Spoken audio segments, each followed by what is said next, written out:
Assalamualaikum warahmatullahi wabarakatuh. Salam sejahtera untuk kita semua. Alhamdulillahirrabbilalamin. Wassalatu wassalamu ala asyrafil anbiya'i wal mursalin wa ala alihi wa sahbihi rasulillahi ajma'in. Amma ba'du.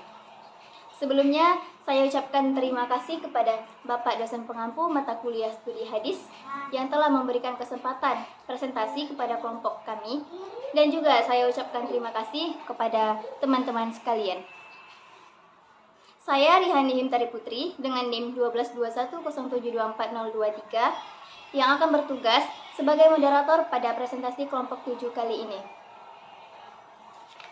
Pada presentasi kali ini, kelompok 7 akan membahas tentang hadis maudhu' dan sebab-sebab munculnya hadis maudhu'.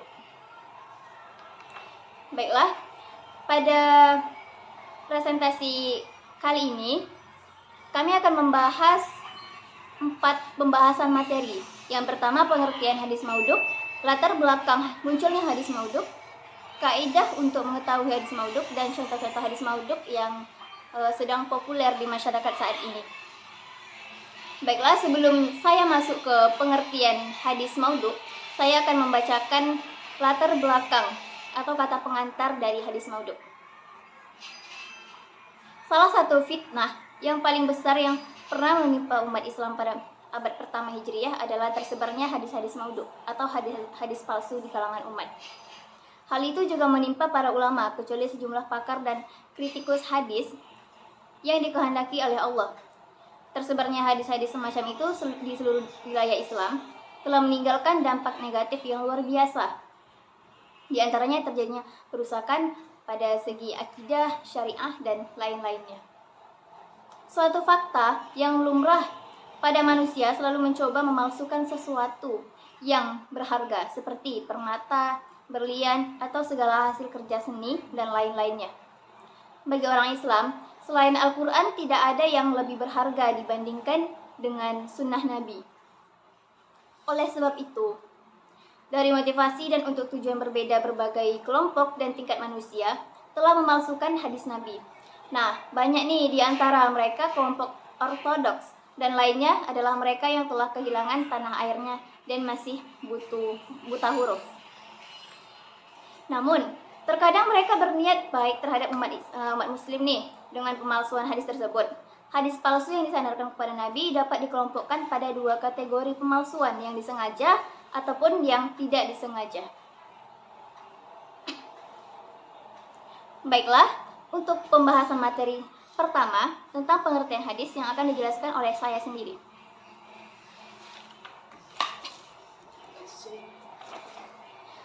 Pengertian hadis maudhu' terbagi pada secara bahasa dan secara istilah. Hadis maudhu' secara bahasa, maudhu' berasal dari kata berupa isim maf'ul. Asal katanya yaitu wado'a yada'u wat'an, yang artinya meletakkan atau menyimpan. Hadis maudhu' ini berupa hadis yang mengada-ngada gitu. Sementara kemudian menurut bahasa lainnya, hadis maudhu' yaitu wado'a fulan hadil kisah, atau mengada-ngada suatu hadis atau perkataan Nabi. Jadi seseorang yang mengada-ngada atau seseorang yang membuat kisah itu merupakan hadis palsu. Nah, kemudian secara istilahnya hadis maudhu' adalah manusiba ila rasul ikhtilafan wa kadiban mimma lam yaqulhu aw yaf'alhu aw yukirruhu. Nah, di sini jadi hadis maudhu' adalah hadis dusta, hadis bohong yang dibuat serta dinisbahkan kepada Rasulullah SAW. Jadi, seakan-akan ini hadis dari Rasulullah, dinisbatkan ini adalah ucapan Nabi. Ini adalah sabda Nabi. Padahal itu bukan sabda Nabi. Seakan-akan gitu ucapan Rasul itu jadi merupakan hadis maudhu' ini merupakan perkataan dari Rasul, padahal tidak. Jadi itulah yang disebut dengan hadis maudhu' dan atau hadis palsu. Selanjutnya, di sini saya ada sedikit penambahan.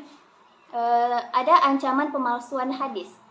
Kalau kita tahu, hadis adalah sesuatu yang disandarkan pada Nabi Muhammad SAW, baik perbuatannya, ucapannya, ketetapannya, dan sifat-sifatnya Nabi. Nah, itu merupakan hadis. Nah, sedangkan hadis palsu ini Dia mengaku bahwa Rasulullah menyatakan ini, padahal bukan sabda Rasul.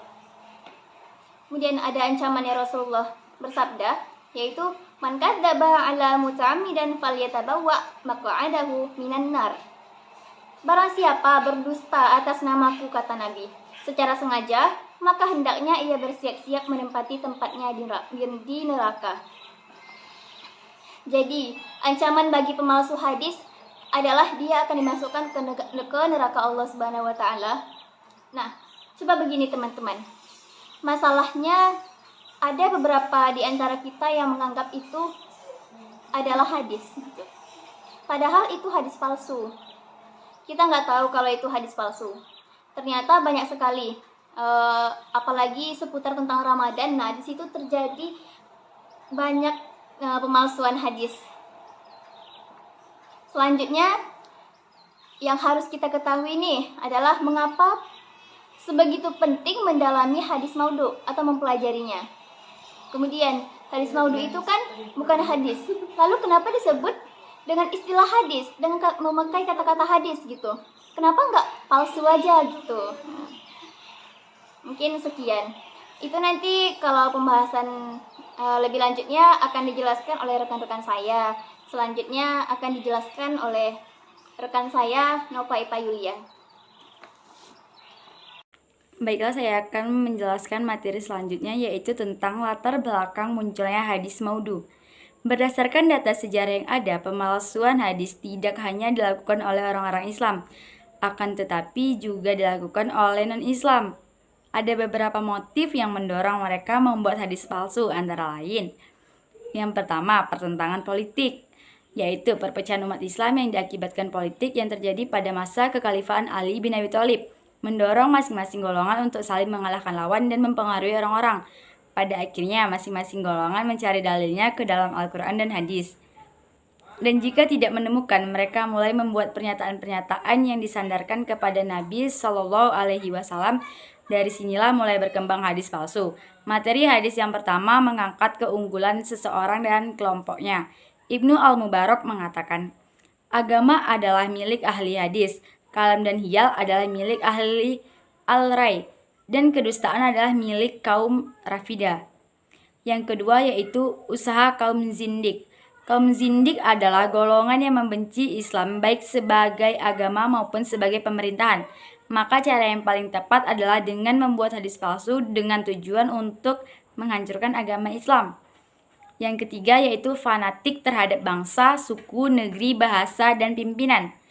Mereka membuat hadis palsu karena didorong oleh sikap ego dan fanatik buta, serta ingin menonjolkan seseorang, bangsa, kelompok, atau yang lainnya. Yang keempat yaitu membuat cerita dan nasihat. Mereka melakukan pemalsuan hadis ini guna memperoleh simpatik dari pendengarnya dan agar mereka kagum melihat kemampuannya. Sebagai contoh adalah hadis sebagai berikut. Barang siapa yang mengucapkan kalimat Allah akan menciptakan seekor burung sebagai balasan tiap-tiap kalimat yang paruhnya terdiri dari emas dan bulunya dari marjan. Yang kelima, perselisihan mazhab dan ilmu kalam. Munculnya hadis-hadis palsu dalam masalah fikih dan ilmu kalam berasal dari para pengikut mazhab. Di antara hadis-hadis palsu tentang masalah ini adalah: siapa yang mengangkat tangannya dalam sholat, maka sholatnya tidak sah. Jibril menjadi imamku dalam sholat di Ka'bah. Ia Jibril membacakan basmalah dengan nyaring. Yang junub wajib berkumur dan menghisap air 3 kali. Semua yang ada di bumi dan langit serta di antara keduanya adalah makhluk, kecuali Allah dan Al-Quran. Yang keenam, membangkitkan gairah baridat tanpa mengerti apa yang dilakukan. Banyak di antara ulama yang membuat hadis palsu dengan tujuan pendekatan diri kepada Allah dan bahkan mereka mengira usaha mereka itu benar. Nuh bin Abi Maryam telah membuat hadis berkenan dengan fadihilah membaca surat-surat tertentu dalam Al-Quran. Gulam Al-Khail membuat hadis tentang keutamaan wirid dengan maksud memperhalus kalbu manusia. Yang ketujuh yaitu menjilat penguasa. Di antara contohnya adalah yang dikemukakan oleh Ghiyath bin Ibrahim ketika berhadapan dengan Khalifah Al-Mahdi, salah seorang khalifah Bani Abbasiyah. Karena mengetahui sang khalifah gemar mengadu merpati Ghiyath, menyampaikan hadis Nabi Shallallahu Alaihi Wasallam dengan menambahi kata yang berhubungan dengan kegemaran khalifah. Tidak ada perlombaan kecuali permainan panah, anggar, pacuan kuda, atau menerbangkan burung. Giats menambahi kata akhir hadis tersebut dengan dimaksud agar diberi hadiah. Setelah mendengar hadis tersebut, Al-Mahdi memberikan hadiah 10.000 dirham. Namun ketika Giats membalikkan akan pergi, Al-Mahdi menegurnya dengan berkata, "Aku yakin itu sebenarnya merupakan dusta atas nama Rasulullah Shallallahu Alaihi Wasallam." Dan saat itu juga merpati milik Giats disembelih. Baiklah, saya akan melanjutkan pembahasan tentang hadis maudhu, yaitu yang selanjutnya yaitu kaidah untuk mengetahui apakah hadis itu maudhu atau tidak. Ada beberapa patokan yang bisa dijadikan alat untuk mengidentifikasi bahwa hadis itu palsu atau sahih. Di antaranya, yang pertama dalam sanad. Adapun yang pertama yaitu pengakuan dari pemalsu hadis itu sendiri. Sebagai contohnya, atas dasar pengakuan para pembuat hadis palsu, sebagaimana pengakuan dari Abu Ismah Nuh bin Abi Maryam, bahwa dia telah membuat hadis tentang fadilah membaca Al-Quran, dan hadis itu adalah hadis palsu, yang mana surat demi surat, Giyas bin Ibrahim, dan lain-lain. Dalam kaitannya dengan masalah ini, Al-Sayyuti mengatakan bahwa surat-surat di Al-Quran yang didapati dalam hadis-hadis sahih mengenai keutamanya hanyalah surah Al-Fatihah, Al-Baqarah, Ali Imran, Al-An'am, dan 7 surat yang panjang. Dari surah Al-Baqarah hingga surah Al-Bara'ah, itu surah Al-Kahfi, surah Yasin, surah Dukhan, Al-Mulk, Al-Zalzalah, Al-Nur, Al-Kafirun, Al-Ikhlas, dan Al-Mu'awwidzatain. Selain terhadap surat-surat tersebut, hadisnya bukanlah hadis sahih. Yang kedua yaitu adanya korinah atau dalil yang menunjukkan kebohongannya. Seperti pengakuannya, ia meriwayatkan dari seorang syekh, tapi ternyata ia belum pernah bertemu secara langsung atau pernah menerima hadis di suatu daerah, tapi ia sendiri belum pernah melakukan rihlah atau perjalanan ke daerah tersebut, atau pernah menerima hadis dari syekh, tapi syekh tersebut diketahui telah meninggal ketika ia masih kecil, dan lain sebagainya. Nah, apabila dalam penentuan hadis terdapat hal-hal tersebut, maka hadis tersebut termasuk hadis maudhu. Yang selanjutnya yaitu yang meriwayatkan hadis itu sendirian atau tidak ada perawinya. Nah, jika meriwayatkan hadisnya sendirian sementara diri dari rawi yang dikenal sebagai pembohong dan tidak ditemukannya ada dalam riwayat lain, maka demikian itu diciptakan sebagai hadis maudhu. Lalu dalam matan, adapun beberapa hadis maudhu dalam matannya, yaitu yang pertama, terdapat kerancuan pada lafaz hadis, yaitu buruknya redaksi hadis, padahal Nabi Muhammad SAW adalah seorang yang sangat fasih dalam berbahasa, santun, dan enak dirasakan. Dari redaksi yang jelek ini akan berpengaruh kepada makna ataupun maksud dari hadis Nabi SAW, kecuali bila si perawinya menjelaskan bahwa hadis itu benar-benar menunjukkan datang dari Nabi. Yang kedua, maknanya rusak. Dari Ibnu Hajar menerangkan bahwa kejelasan lafaz ini dititik beratkan pada kerusakan arti, sebab dalam sejarah tercatat periwayatan hadis tidak mesti bi al-lafadhi, akan tetapi ada yang bi al-makna, terkecuali bila dikatakan bahwa lafalnya dari Nabi, baru dikatakan hadis palsu. Yang ketiga yaitu matannya bertentangan dengan akal atau kenyataan. Bertentangannya dengan Al-Quran atau hadis lebih kuat atau ijma, seperti hadis yang menyebutkan bahwa umur dunia itu 7.000 tahun. Hadis ini bertentangan dengan Quran surat Al-A'raf ayat 187 yang intinya bahwa umur dunia hanya diketahui oleh Allah, dan itu termasuk hadis maudhu. Selanjutnya, matanya itu menyebutkan janji yang sangat besar atas perbuatan yang kecil atau ancaman yang sangat besar atas perkara yang kecil. Seperti hadis yang menyatakan bahwa anak hasil perzinahan tidak masuk surga hingga 7 turunan. Ini menyalahi Quran surat Al-An'am pada ayat 164 yang menyatakan bahwa seorang anak tidak akan memikul dosa orang lain. Yang kelima yaitu hadisnya yang bertentangan dengan kenyataan sejarah yang benar-benar terjadi di masa Rasulullah SAW dan jelas tampak kebohongannya, seperti hadis tentang ketentuan jizyah yaitu atau pajak pada penduduk Khaybar. Ada beberapa hal yang menjadikan kelemahan hadis tersebut. Yang pertama, dikatakan bahwasanya hal itu diriwayatkan dari Sa'ad ibni Mu'adz, padahal Sa'ad telah meninggal sebelum perang Khandaq. Kedua, kewajiban jizyah saat itu belum diterapkan. Nah, jadi dari kenyataan hadis dengan kenyataan sejarah dengan hadis tersebut bertentangan. Nah, pada hadis itu dikatakan hadis maudhu. Yang terakhir, hadisnya itu terlalu melebih-lebihkan. Salah satu contohnya itu pada hadis bahwasanya Nabi SAW memegang tangan Ali ibn Abi Thalib di suatu majelis di antara para sahabat yang lain. Kemudian Nabi berkata, "Inilah wasiatku dan saudaraku dan khalifah setelahku." Kemudian sahabat lainnya sepakat hadis ini dinyatakan kepalsuannya. Saya akan lanjutkan kepada pemateri selanjutnya.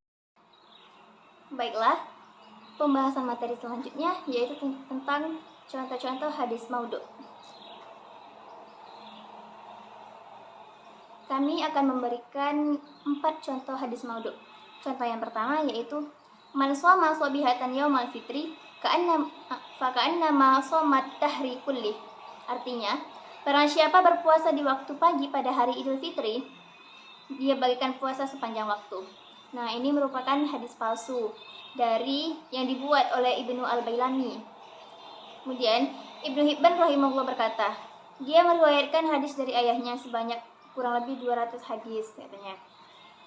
Semuanya palsu dan tidak boleh berhujjah pada hadis palsu dari yang dibuat oleh Ibnu Al-Bailami tadi. Dan kemudian tidak boleh juga disebutkan namanya kecuali hanya untuk keheranan terhadapnya. Hadis yang kedua yaitu an Anas qala Nabi sallallahu alaihi wasallam kulul badanjan waqtaru minha fa innaha awwalu sajaratin amanat billahi azza wa jalla. Artinya, dari Anas radhiyallahu anhu dia berkata, Rasulullah sallallahu alaihi wasallam bersabda, "Makanlah terong dan perbanyaklah memakan darinya, sebab terong adalah pohon yang pertama kali beriman kepada Allah Subhanahu wa taala." Hadis selanjutnya, fil amamati ta'dilu bi asyratil alafi hasanatis shalah. Artinya, salat dengan pakai sorban itu ganjarannya sama dengan melakukan 10.000 kebaikan. Hadis yang terakhir yaitu an-nazru ilal wajhil jamil ibadatun. Artinya, melihat wajah cantik termasuk ibadah. Nah, sekianlah contoh-contoh dari hadis maudhu yang populer di masyarakat saat ini. Dari diskusi tadi dapat disimpulkan bahwa hadis maudhu merupakan sesuatu yang disandarkan kepada Rasul secara mengada-ngada ataupun dusta tentang apa yang dikatakan yang diperbuat oleh Rasul yang tidak dipersetujui oleh beliau sendiri. Dan tentu setelah mendengarkan presentasi dari kelompok kami ini, kami semua berharap bahwa teman-teman sekalian dapat memahami agar menghindari hadis-hadis maudhu yang terjadi, yang terpopuler di masyarakat saat ini, terutama hadis maudhu atau hadis palsu yang beredar pada bulan Ramadan. Itu banyak sekali hadis palsu yang muncul pada saat itu. Jadi kepada teman-teman mohon berhati-hati terhadap menentukan sebuah hadis gitu atau mengamalkan sebuah hadis. Terima kasih atas perhatiannya teman-teman. Sampai jumpa di diskusi selanjutnya. Wassalamualaikum warahmatullahi wabarakatuh.